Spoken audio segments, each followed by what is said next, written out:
M Com പഠിക്കാൻ ഏത് യൂണിവേഴ്സിറ്റിയാണ് ഏറ്റവും നല്ലത്? കുറച്ച് ദിവസങ്ങളായിട്ട് ഏറ്റവും കൂടുതൽ കുട്ടികളുടെ ഭാഗത്ത് വന്നുള്ള ഒരു ചോദ്യത്തിനുള്ള മറുപടിയാണ് ഈ ഒരു വീഡിയോയിൽ ഡീറ്റെയിൽഡ് ആയിട്ട് നമ്മൾ കാണാൻ പോകുന്നത്. സോ നമുക്ക് നേരെ വീഡിയോയിലോട്ട് കിടക്കാം. അപ്പോൾ എംകോം നിങ്ങൾക്ക് റെഗുലർ ആയിട്ടും പഠിക്കാം, അതല്ലെങ്കിൽ ഡിസ്റ്റൻസ് എഡ്യൂക്കേഷനും ഓപ്റ്റ് ചെയ്യാൻ സാധിക്കും. ഡിസ്റ്റൻസ് എഡ്യൂക്കേഷനിൽ തന്നെ ഇപ്പോൾ ഓൺലൈൻ എഡ്യൂക്കേഷനും ഉണ്ട്. അപ്പോൾ അവിടെ 3 സാധ്യതകളാണ് നിങ്ങളുടെ മുമ്പിലുള്ള: regular studies, then distance education, then online education. അപ്പോൾ ഇതിൽ ആദ്യത്തെ റെഗുലർ ആയിട്ടാണ് നിങ്ങൾ എംകോം പഠിക്കാൻ ഉദ്ദേശിക്കുന്നതെങ്കിൽ അവിടെ പ്രശ്നങ്ങളൊന്നുമില്ല. കാരണം സ്റ്റേറ്റ് യൂണിവേഴ്സിറ്റീസ് ഒരുപാടുണ്ട് കേരളത്തിൽ.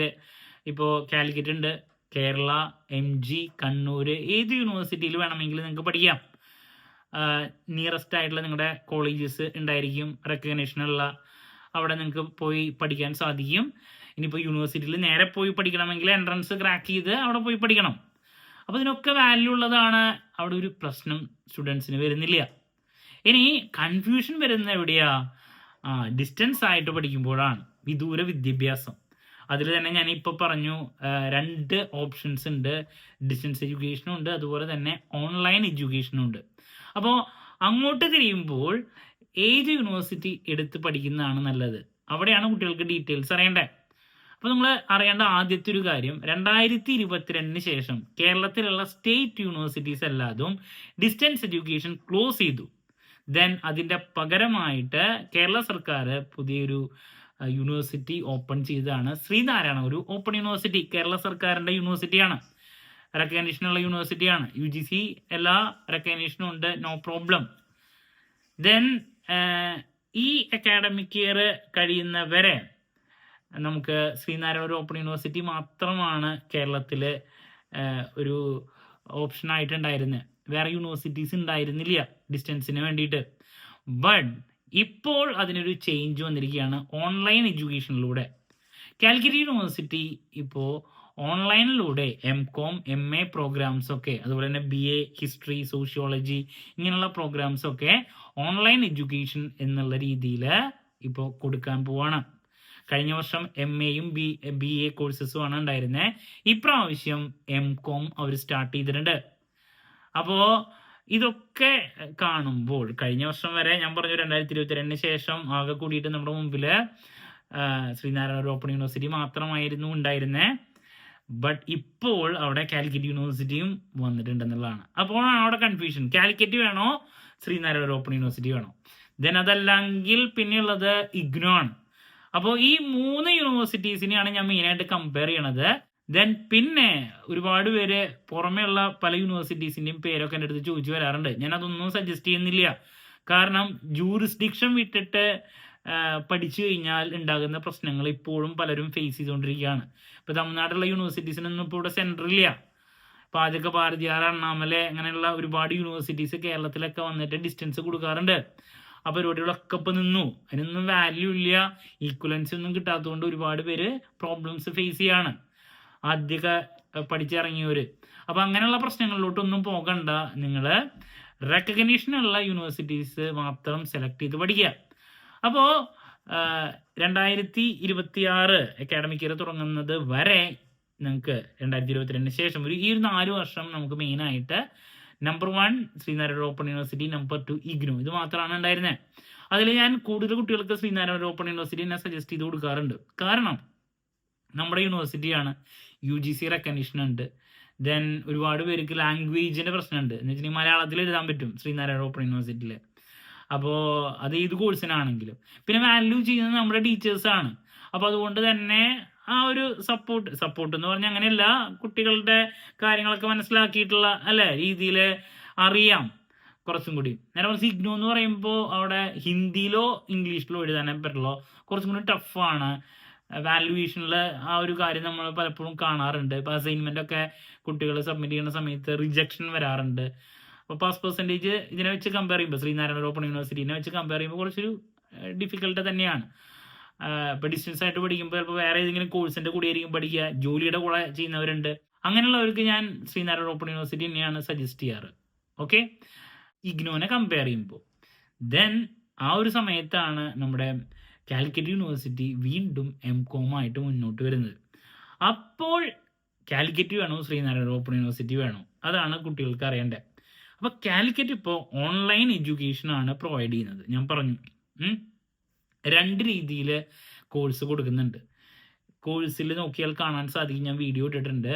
Scheme A, scheme B. Scheme A എന്ന് പറയുമ്പോൾ നമ്മൾ അഡ്മിഷൻ എടുക്കുന്നു ഓൺലൈനായിട്ട് തന്നെ, ദെൻ എക്സാം എഴുതുന്നത് ഡിസ്റ്റൻസ് എഡ്യൂക്കേഷൻ്റെ പോലെ തന്നെ സാധാരണ നിങ്ങളുടെ നിയറസ്റ്റ് സെൻറ്ററിൽ നിങ്ങൾക്ക് എക്സാം എഴുതാൻ സാധിക്കും. ദെൻ സ്കീം ബി എന്ന് പറയുമ്പോൾ എല്ലാതും ഓൺലൈനാണെന്നാണ് പറയുന്നത്.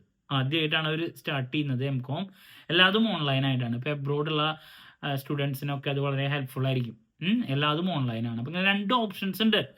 അപ്പോൾ ഫീയുടെ കേസിൽ സ്കീം ബി എല്ലാം ഓൺലൈൻ ആകുമ്പോൾ ഫീ കുറച്ചും കൂടി കൂടുതലുണ്ട്. സ്കീം എ ആണെങ്കിൽ ആ ഒരു ഫീ കുറച്ചും കൂടി കുറവാണ് ബീനെ വെച്ച് കമ്പയർ ചെയ്യുമ്പോൾ. പ്യൂർ ഓൺലൈൻ ആകുമ്പോഴുള്ള ഫീല് കുറച്ച് വ്യത്യാസം ഉണ്ടെന്നുള്ളതാണ്. ഓക്കെ, ഇനി അതിൻ്റെ മറ്റു കാര്യങ്ങളൊക്കെ യൂണിവേഴ്സിറ്റി ഇപ്പോൾ ആദ്യത്തെ ബാച്ചല്ലേ വരാൻ പോകുന്നത്, അതിൻ്റെ അപ്ഡേറ്റ്സ് വരുമ്പോൾ നമുക്ക് അറിയാൻ സാധിക്കും. ഓക്കെ, ഇനി ഈ ഒരു കമ്പാരിസൺ ആണ്. ശ്രീനാരായണ ഓപ്പൺ യൂണിവേഴ്സിറ്റിയിൽ ഡിസ്റ്റൻസ് എടുക്കണോ അല്ലെങ്കിൽ ഇഗ്നോ ഉണ്ട് അപ്പുറത്ത്, പിന്നെ കാലിക്കറ്റ് ഉണ്ട്. ഇതിൽ ഏതാണ് ബെറ്റർ എന്നുള്ളതാണ്. അപ്പോൾ ഓൺലൈൻ എഡ്യൂക്കേഷൻ കാലിക്കറ്റ് തുടങ്ങിയപ്പോൾ എന്തായിരിക്കും എന്നുള്ളൊരു ആശങ്ക എനിക്കും ഉണ്ടായിരുന്നു. ഇവർ ഓൺലൈനിലൂടെ എന്ന് പറയുമ്പോൾ എന്തൊക്കെ വ്യത്യാസങ്ങളാണ് കൊണ്ടുവരുന്നത് എന്നുള്ളത്. അതിൽ എന്നെ ഏറ്റവും അട്രാക്റ്റഡ് ആക്കിയത് അവരുടെ സിലബസ് തന്നെയാണ്.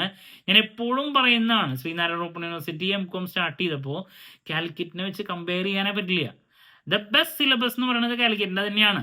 കാലിക്കറ്റിൻ്റെ സിലബസിൻ്റെ പ്രത്യേകത, കാലിക്കറ്റിൽ എംകോം പഠിക്കുന്ന ഒരു കുട്ടിക്ക് അത് വെച്ചിട്ട് ഇപ്പം നെറ്റിന് പ്രിപ്പയർ ചെയ്യാൻ പോവുകയാണെങ്കിലോ മറ്റ് PSC പോസ്റ്റുകൾ, ജൂനിയർ അക്കൗണ്ടൻറ്റ് അല്ലെങ്കിൽ അങ്ങനെ പല പോസ്റ്റുകളുണ്ട്, അതിലോട്ടൊക്കെ വളരെ ഹെൽപ്ഫുൾ ആയിരിക്കും.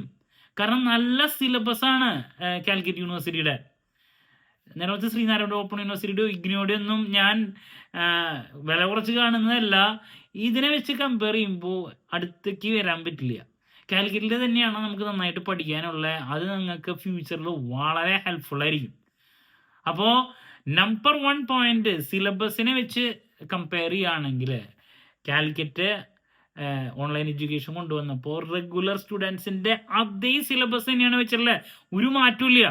അപ്പോൾ റെഗുലർ ആയിട്ട് കാലിക്കറ്റിൽ പഠിക്കുന്ന ഒരു കുട്ടി പഠിക്കുന്ന അതേ കാര്യങ്ങൾ തന്നെയാണ് ഈ പറയുന്ന ഓൺലൈൻ എഡ്യൂക്കേഷനിലുള്ള ഒരു കുട്ടിക്കും പഠിക്കാനുള്ള സെയിം സബ്ജക്ട്സാ. ഓക്കെ, അപ്പോൾ അതാണ് number 1 edge. Sreenarayana Open University ഉണ്ട്, ഇഗ്നോ ഉണ്ട്. ഞാൻ ഈ 3 എണ്ണം കമ്പയർ ചെയ്യുമ്പോൾ നമ്പർ 1 എന്ന് പറയുന്നത് കാലിക്കറ്റ് തന്നെയാണ് സിലബസിൻ്റെ കാര്യത്തിൽ. നമുക്ക് അതാണല്ലോ മെയിനായിട്ട് വേണ്ടേ, നോളജാണ് വേണ്ടേ. ഓക്കെ, ഇനി റെക്കഗ്നീഷൻ്റെ കേസിലോട്ട് പോകുന്ന സമയത്ത് 3നും റെക്കഗ്നീഷൻ ഉണ്ട്. കാലിക്കറ്റിൻ്റെ UGC റെക്കഗ്നീഷൻ ഉണ്ട്, സ്റ്റേറ്റ് യൂണിവേഴ്സിറ്റിയാണ്, നോ പ്രോബ്ലം. ദെൻ പിന്നെ ശ്രീനാരായണ ഓപ്പൺ യൂണിവേഴ്സിറ്റി സ്റ്റേറ്റ് യൂണിവേഴ്സിറ്റിയാണ്, കേരളത്തിൻ്റെ യൂണിവേഴ്സിറ്റിയാണ്, UGC റെക്കഗ്നീഷൻ ഉണ്ട്. ഇഗ്നോ സെൻട്രൽ യൂണിവേഴ്സിറ്റിയാണ്, അല്ലേ, നോ പ്രോബ്ലം. 3നും റെക്കഗ്നീഷൻ ഉണ്ട്, ഏതിൽ പഠിച്ചാലും വാല്യൂ ഉണ്ട് എന്നുള്ളതാണ്. ഓക്കെ, ഇനി നെക്സ്റ്റ് ഏറ്റവും കൂടുതൽ കുട്ടികൾ ചോദിക്കുന്നതാണ് ഈ ഡിസ്റ്റൻസ് ആയിട്ട് പഠിക്കുമ്പോഴും അതുപോലെ തന്നെ ഓൺലൈൻ എഡ്യൂക്കേഷൻ ഇപ്പോൾ എടുത്ത് പഠിക്കുമ്പോഴൊക്കെ സർട്ടിഫിക്കറ്റിൽ അത് എഴുതൂ എന്നുള്ളതാണ് അറിയേണ്ടത്. നിങ്ങൾ ആ ഒരു ചോദ്യത്തിന് തന്നെ പ്രസക്തിയില്ല, എപ്പോഴും എൻ്റെ അടുത്ത് ചോദിക്കും. ചിലർ പറയും കാലിക്കറ്റിലൊന്നും അങ്ങനെ എഴുതില്ല. ഇത് എഴുതോ ഇല്ലയോ എന്നുള്ളതല്ലല്ലോ. നമ്മളിപ്പോൾ ഡിസ്റ്റൻസ് ആയിട്ടാണോ പഠിച്ചത് റെഗുലർ ആയിട്ടാണോ പഠിച്ചത് എന്നുള്ളത് ഇപ്പം നിങ്ങളൊരു ഇൻ്റർവ്യൂവിന് പോയി കഴിഞ്ഞാൽ ഓട്ടോമാറ്റിക്കലി അതവിടെ കണ്ടു കഴിഞ്ഞാൽ അറിയാൻ പറ്റും. നിങ്ങൾ മനസ്സിലാക്കണം, at the end of the day നിങ്ങളുടെ കഴിവാണ് ഇതിനൊക്കെ മേലെ വേണ്ടേ, സ്കില്ലാണ് വേണ്ടത്. സ്കില്ലുള്ളൊരു കുട്ടീനെ ഇപ്പോൾ ഒരു പ്രൈവറ്റ് സെക്ടറിലുള്ള ഒരു ജോബിനാണ് നിങ്ങൾ പോകുന്നതെങ്കിൽ ഒരു ഇൻ്റർവ്യൂവിന് പോകുമ്പോൾ അവിടെ അറിയാൻ സാധിക്കും. നിങ്ങളുടെ സർട്ടിഫിക്കറ്റ് കണ്ടു കഴിഞ്ഞിട്ടുണ്ടെങ്കിൽ വെറുതെ സർട്ടിഫിക്കറ്റ് മാത്രം നോക്കലല്ല, ഏതൊരു ഇൻ്റർവ്യൂവിനും അതിൻ്റെ കൺസോളിഡേറ്റഡ് ഗ്രേഡ് കാർഡ് നോക്കി കഴിഞ്ഞിട്ടുണ്ടെങ്കിൽ അറിയാൻ പറ്റും. എപ്പോഴും ഒരു ഇൻ്റർവ്യൂവിന് പോയി കഴിഞ്ഞാൽ കൺസോളിഡേറ്റഡ് ഗ്രേഡ് കാർഡ് അതുപോലെ തന്നെ ഈ പറയുന്ന ഒറിജിനൽ മാർക്ക് ഷീറ്റ് അല്ലെങ്കിൽ സർട്ടിഫിക്കറ്റ് ഇത് രണ്ടുമാണ് നോക്കുക. കൺസോളിഡേറ്റഡ് കണ്ടു കഴിഞ്ഞാൽ അറിയാൻ പറ്റുമല്ലോ, ഇന്റേണൽ എങ്ങനെയാണ് ഈ പറയുന്നത് എങ്ങനെയാണെന്നൊക്കെ അറിയാൻ പറ്റും. പിന്നെ നിങ്ങൾ ഏത് കോളേജിലാണ് പഠിച്ചത് ഇതൊക്കെ അതിൽ എന്തെങ്കിലും നിങ്ങൾ കാണിക്കും. അപ്പോൾ എവിടേക്ക് പോയാലും റെഗുലർ ആയിട്ടാണോ ഡിസ്റ്റൻസ് ആയിട്ടാണോ നിങ്ങൾ പഠിച്ചിട്ടുള്ളതെങ്കിൽ അതറിയാൻ പറ്റും. അത് നിങ്ങൾക്ക് മാറ്റി അല്ലെങ്കിൽ ഒളിച്ചു വയ്ക്കാൻ പറ്റുന്നൊരു കാര്യമല്ല. സർട്ടിഫിക്കറ്റിൽ ഓപ്പൺ യൂണിവേഴ്സിറ്റിയിൽ നിന്ന് എഴുതുമോ അല്ലെങ്കിൽ ഡിസ്റ്റൻസ് നിന്ന് എഴുതുമോ എന്ന് ചോദിച്ചാൽ അതിനൊരു പ്രസക്തിയില്ല.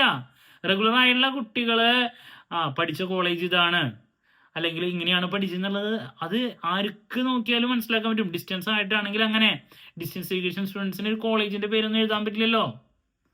അപ്പോൾ ആ ഒരു ചോദ്യത്തിന് തന്നെ പ്രസക്തി ഇല്ല കേട്ടോ. ഓക്കെ, പിന്നെ റെഗുലർ ആയിട്ടാണെങ്കിലും ഡിസ്റ്റൻസ് ആയിട്ടാണെങ്കിലും ഇതിനൊക്കെ ഈക്വൽ വാല്യൂ ആണ് UGCയുടെ പുതിയ നോട്ടിഫിക്കേഷൻ പ്രകാരം ഇപ്പോൾ ഉള്ളത്. നിങ്ങൾ ഡിസ്റ്റൻസ് ആയിട്ട് പഠിക്കുകയാണെങ്കിലും റെഗുലർ ആയിട്ടാണ് പഠിക്കണമെങ്കിലും ആ ഒരു കുട്ടിയുടെ സർട്ടിഫിക്കറ്റിന് ഈക്വൽ വാല്യൂ ഇപ്പോൾ കൊടുക്കണം എന്നാണ് പറഞ്ഞിട്ടുള്ളത്. അപ്പോൾ അത് ആലോചിച്ച് പേടിക്കേണ്ട ആവശ്യമില്ല. ഞാൻ എപ്പോഴും പറയുന്നതാണ് കുട്ടികളുടെ അടുത്ത്, നിങ്ങളിപ്പോൾ CA CMA അങ്ങനെയുള്ള പ്രൊഫഷണൽ കോഴ്സ് പഠിക്കുകയാണെങ്കിലും ഇനിയിപ്പോൾ ഡിഗ്രി കഴിഞ്ഞിട്ട് പെട്ടെന്നൊരു ജോലി കിട്ടി കയറിയിട്ടാണെങ്കിലും നിങ്ങൾ നിർബന്ധമായും ഡിസ്റ്റൻസ് ആയിട്ട് ഈ പറയുന്ന MCOM ചെയ്തിരിക്കണം. ഫ്യൂച്ചറിൽ നിങ്ങൾക്ക് എന്തായാലും അത് യൂസ്ഫുൾ ആയിരിക്കും. ഓക്കെ, അപ്പോൾ അതാണ് മറ്റൊരു കമ്പാരിസണിൽ. അപ്പോൾ ഇതിലൊക്കെ നോക്കുമ്പോൾ ഞാൻ കാലിക്കറ്റിനെ തന്നെ നമ്പർ 1 ആയിട്ട് അറ്റ് പ്രസൻറ്റ് നിർത്തും. സിലബസിൻ്റെ കേസിലാണെങ്കിലും റെക്കഗ്നീഷൻ പിന്നെ എല്ലാത്തിനും ഉണ്ട്. ഇനി നെക്സ്റ്റ് കുട്ടികൾ ചോദിക്കുന്ന ഫീയുടെ കാര്യമാണ്. അപ്പോൾ ഫീയുടെ കാര്യം എടുക്കുന്ന സമയത്ത് ആദ്യം ഡിസ്റ്റൻസിൽ നോക്കുമ്പോൾ കാലിക്കറ്റിൻ്റെ ഫീ കുറവായിരുന്നു. ബട്ട് ഇവരിപ്പോൾ ഓൺലൈൻ എഡ്യൂക്കേഷൻ കൊണ്ടുവന്നപ്പോൾ ശ്രീനാരായണ ഓപ്പൺ യൂണിവേഴ്സിറ്റിനെ കമ്പയർ ചെയ്യുമ്പോൾ ഫീയിൽ കുറച്ചൊരു വ്യത്യാസമുണ്ട്. അതിലിപ്പോൾ കാലിക്കറ്റിന് ഇപ്പോൾ പുതിയ ഫീ സ്ട്രക്ചർ നോക്കുമ്പോൾ ഫസ്റ്റ് സെമസ്റ്റർ അഡ്മിഷൻ എടുക്കുമ്പോൾ 9,030 ആണ് വരുന്നത്. എന്ന് വെച്ചിട്ടുണ്ടെങ്കിൽ ഒരു 10,000 രൂപയുടെ അടുത്ത് ഫസ്റ്റ് സെമസ്റ്റർ അഡ്മിഷൻ എടുക്കുമ്പോൾ വരും. ദെൻ സെക്കൻഡ് സെമസ്റ്റർ മുതൽ 5,250 രൂപ. അപ്പോൾ അങ്ങനൊരു മാറ്റമുണ്ട്. നേരെ മറിച്ച് ശ്രീനാരായണ ഓപ്പൺ യൂണിവേഴ്സിറ്റി ആണെങ്കിൽ ഇപ്പോൾ പുതിയ ഫീ സ്ട്രക്ചർ റിവൈസ് ചെയ്തപ്പോൾ ഏകദേശം ഒരു 6,000 രൂപയുടെ അടുത്താണ് വരുന്നത്. 5,660 ആ ഒരു ലെവലിൽ 6,000 താഴെ. ദെൻ സെക്കൻഡ് സെമസ്റ്റർ മുതൽ ഒരു 4,000 രൂപയുടെ താഴെ അങ്ങനെയാണ് വരുന്നത്. അപ്പോൾ ഫീയുടെ ഡീറ്റെയിൽസ് വരുമ്പോൾ ഫസ്റ്റ് സെമസ്റ്ററിൽ മാത്രം ആ കോഷൻ ഡിപ്പോസിറ്റ് ഒക്കെ ഒരു മേടിക്കുന്നതുകൊണ്ടാണ് കാലിക്കറ്റിൽ കുറച്ചൊരു ഫീ കൂടുതലായിട്ട് നിൽക്കുന്നത്. ബട്ട് നമുക്ക് ആ ഫീനേക്കാൾ ഉപരി നമ്മുടെ സിലബസിനാണല്ലോ ഇമ്പോർട്ടൻസ് കൊടുക്കേണ്ടത്. അപ്പോൾ എന്നാലും ഫീയുടെ കേസിലുള്ളൊരു ചേഞ്ച് ഉണ്ടെങ്കിലും ഞാൻ കുട്ടികളുടെ അടുത്ത് ഇപ്പോഴും സജസ്റ്റ് ചെയ്യുന്നത് നിയറസ്റ്റ് നിങ്ങളുടെ കാലിക്കറ്റ് യൂണിവേഴ്സിറ്റി ആണെങ്കിൽ കാലിക്കറ്റ് എടുക്കുക. ഇനിയിപ്പോൾ കാലിക്കറ്റിൻ്റെ ഏരിയയിൽ വരാത്ത കുട്ടികളാണ് എങ്കിൽ പിന്നെ നിങ്ങൾക്ക് ശ്രീനാരായണ ഓപ്പൺ യൂണിവേഴ്സിറ്റി എടുക്കാൻ സാധിക്കും. ഓക്കെ, അതല്ല ഇപ്പോൾ തൃശ്ശൂർ, പാലക്കാട് അല്ലേ, നമ്മുടെ മെയിൻ ഏരിയ മലപ്പുറം, കോഴിക്കോട്, ഇപ്പോൾ കണ്ണൂരുള്ള കുട്ടികളുണ്ട്. ഇവർ അങ്ങനെ കുറേ ഏരിയയിലുള്ള കുട്ടികൾക്കൊക്കെ കാലിക്കറ്റാണ്. അപ്പോൾ നിങ്ങളൊക്കെ കാലിക്കറ്റിനെ എടുത്ത് പഠിക്കുന്നതായിരിക്കും ഏറ്റവും നല്ലത്. ഞാനിത് പറയാനുള്ള ഒറ്റ കാരണം എന്താ, സിലബസ് ആണ്. കാരണം പഠിച്ചതിന് ശേഷം നമുക്കിതുകൊണ്ട് എന്തെങ്കിലും ഗുണം ഉണ്ടാവണ്ടേ, നോളേജാണ് വേണ്ടത്. ഇപ്പോൾ നെറ്റിനാണെങ്കിലും കോമ്പറ്റേറ്റീവ് എക്സാംസ് ആയിട്ടുള്ള ഇപ്പോൾ PSCD ആണെങ്കിലും അതിനൊക്കെ കാലിക്കറ്റ് തന്നെ പഠിക്കുന്നതാണ് ഏറ്റവും ബെറ്റർ. ഇനി ഓൺലൈൻ എഡ്യൂക്കേഷൻ ആദ്യമായിട്ടാണ് യൂണിവേഴ്സിറ്റി സ്റ്റാർട്ട് ചെയ്യുന്നത്. അവർക്കൊരു പേടിയില്ലാണ്ട് മുന്നോട്ട് പോകാൻ സാധിക്കുന്നത് അവരുടെ സിലബസ് റെഗുലറിൻ്റെ തന്നെ ആയതുകൊണ്ടാണ്. അപ്പോൾ ബാക്കിയുള്ള കാര്യങ്ങൾ, ടെക്നിക്കലായിട്ടുള്ള കാര്യങ്ങളിൽ എന്തൊക്കെ ചേഞ്ചസ് ആണ് യൂണിവേഴ്സിറ്റി കൊണ്ടുവരുന്നത്, ഫസ്റ്റ് ബാച്ച് ആണല്ലോ, അപ്പോൾ എന്നുള്ളത് നമുക്ക് കാണാം. അതിൻ്റെ ഓരോരോ അപ്ഡേറ്റ്സ് കാണാം. പിന്നെ നിങ്ങൾക്ക് വേണ്ടിയിട്ടുള്ള എൻറ്റയർ സപ്പോർട്ട് നമ്മുടെ സ്ഥാപനം പ്രൊവൈഡ് ചെയ്യുന്നുണ്ട്. കാലിക്കറ്റ് ആണെങ്കിലും ശ്രീനാരായണ ഓപ്പൺ യൂണിവേഴ്സിറ്റി ആണെങ്കിലും 2 യൂണിവേഴ്സിറ്റിയിലെയും ഓൺലൈനായിട്ടുള്ള അഡ്മിഷനും കോച്ചിങ്ങും നമ്മൾ പ്രൊവൈഡ് ചെയ്യുന്നുണ്ട്. അതുപോലെ തന്നെ ഓൺലൈൻ എഡ്യൂക്കേഷൻ ആണെങ്കിലും ഡിസ്റ്റൻസ് ആണെങ്കിലും ഏത് യൂണിവേഴ്സിറ്റിയിൽ നിങ്ങൾ പഠിക്കുകയാണെങ്കിലും എന്നോട് ഒരുപാട് പേര് വൈവ പ്രോജക്റ്റ് ഇതൊക്കെ ഉണ്ടാവും ചോദിച്ചു. അതൊക്കെ ഉണ്ട്, എന്നാലേ UGCയുടെ റെക്കഗ്നീഷൻ ഇപ്പോൾ കിട്ടുള്ളൂ. ഓക്കെ, അപ്പോൾ പ്രോജക്റ്റ് വൈവ ഇതൊക്കെ ഉണ്ടായിരിക്കും. അതിനുള്ള എല്ലാ സപ്പോർട്ടും നമ്മൾ പ്രൊവൈഡ് ചെയ്യുന്നുണ്ട് കേട്ടോ. അപ്പോൾ ഇനിയും നിങ്ങൾക്ക് സംശയങ്ങൾ ഉണ്ടെങ്കിൽ കമൻറ്റ് ചെയ്യുക, ഞാൻ വീഡിയോയിലൂടെ അതിനുള്ള റിപ്ലൈ നൽകുന്നതായിരിക്കും. അഡ്മിഷൻ്റെ പ്രൊസീജിയേഴ്സ് ആരംഭിച്ചിട്ടുണ്ട്. 2ൻ്റെയും ഇപ്പോഴത്തെ ഡേറ്റ് ഓഗസ്റ്റിലാണ്. ഓഗസ്റ്റ് 5-ാം തീയതിയൊക്കെ കഴിയുക. അപ്പോൾ നമ്മൾ അഡ്മിഷൻ എടുത്ത് കൊടുക്കുന്നുണ്ട്. എന്തായാലും അതൊക്കെ എക്സ്റ്റെൻഡ് ചെയ്യും കുറച്ചും കൂടിയൊക്കെ. എന്നാലും ലാസ്റ്റ് മൊമെൻറ്റിലേക്കൊന്നും വെക്കേണ്ട. എങ്ങനെയാണ് അഡ്മിഷൻ എടുക്കുക എന്നുള്ളതിൻ്റെ ഒരു വീഡിയോ ഞാൻ ചെയ്തു. ഇനി അഡീഷണൽ വീഡിയോസിനൊക്കെ വേണ്ടിയിട്ട് നിങ്ങൾ വെയിറ്റ് ചെയ്യുക കേട്ടോ. സോ എന്ത് ഡൗട്ട് ഉണ്ടെങ്കിലും കമൻറ്റ് ചെയ്യാതെയുള്ള മറുപടി ഞാൻ വീഡിയോസിലൂടെ നൽകുന്നതായിരിക്കും. മറ്റൊരു വീഡിയോയുമായി വീണ്ടും കാണാം എന്നുള്ള പ്രതീക്ഷയോടെ നിർത്തുന്നു. This is Kiran CS signing off. Have a nice day. Thank U.